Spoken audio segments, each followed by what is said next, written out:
Pozdravljeni! Pred kratkim sem objavil video o industrijski revoluciji. Toda med industrijsko revolucijo se je pojavila nova ideja za družbeno ureditev, ki je zagovarjala enakost in solidarnost do drugega. To idejo si je zamislil nemški filozof, ki je bil po poreklu Jud. Njegovo ime je bilo Karl Marx. Toda kaj sploh je socializem? Ko govorimo o socializmu, bo zagotovo kdo pomislil na Kitajsko, Sovjetsko zvezo, Jugoslavijo, Severno Korejo ali Kubo. Politično se vse države vodi preko diktature komunistične partije, ki ima monopol nad politiko in vojaško močjo. To vzdržuje red in bo zapirala ali pobijala vse drugače misleče s pomočjo tajne službe. Svoboda govora je tako omejena.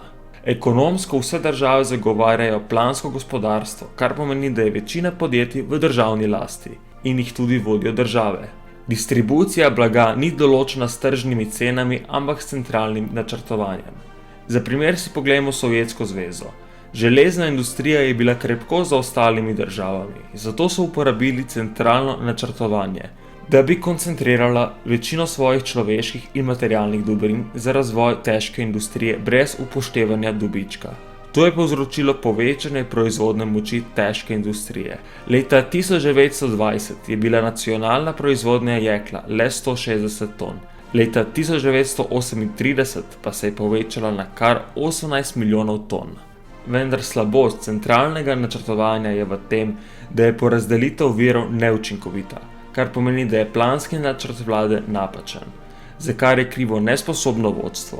Pri socializmu ni pomembno, kako priden si ali len si, na koncu dobiš enako plačilo ali nagrado, saj socializem zagovarja enakost med ljudmi. To s časoma vodi v kolektivno lenobo celotne družbe, kar se je pojavilo v Jugoslaviji in Sovjetski zvezi.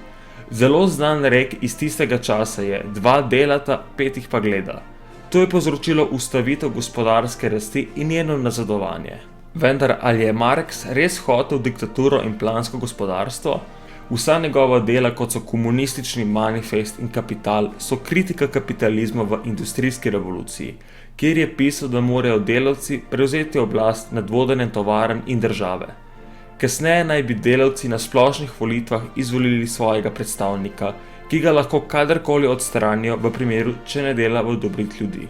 Seveda pa za razvoj socializma ljudje potrebujejo enotnost in močno razvito kapitalistično družbo, kar pa se v preteklosti ni zgodilo pravzaprav nikjer.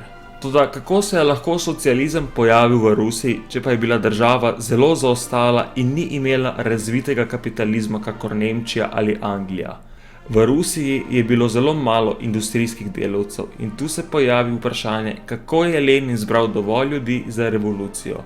Tudi če bi revolucija uspela, kako bi se lahko obdržali na oblasti in zaščitili bodoče industrijske delavce pred kapitalizmom?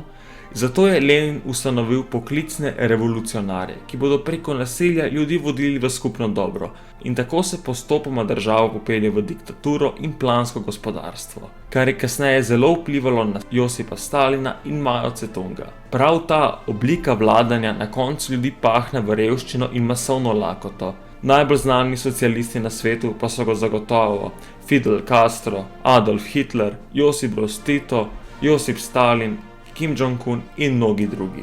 Zagotovo je socializem utopična ideja, ki ima zelo častno zamisel in dobra dejanja v skupno dobro. Toda vedno lahko nekateri ljudje s časoma postanejo enakopravnejši od drugih. Če vas morda zanima še kaj o kritiki socializma, si preberite knjigo Živalska farma. Napišite še tudi komentar, kaj si pa vi mislite o socializmu. Upam, da vam je bil današnji komentarec všeč. Če vam je bil všeč, pritisnite like in se naročite. Hvala in lep dan.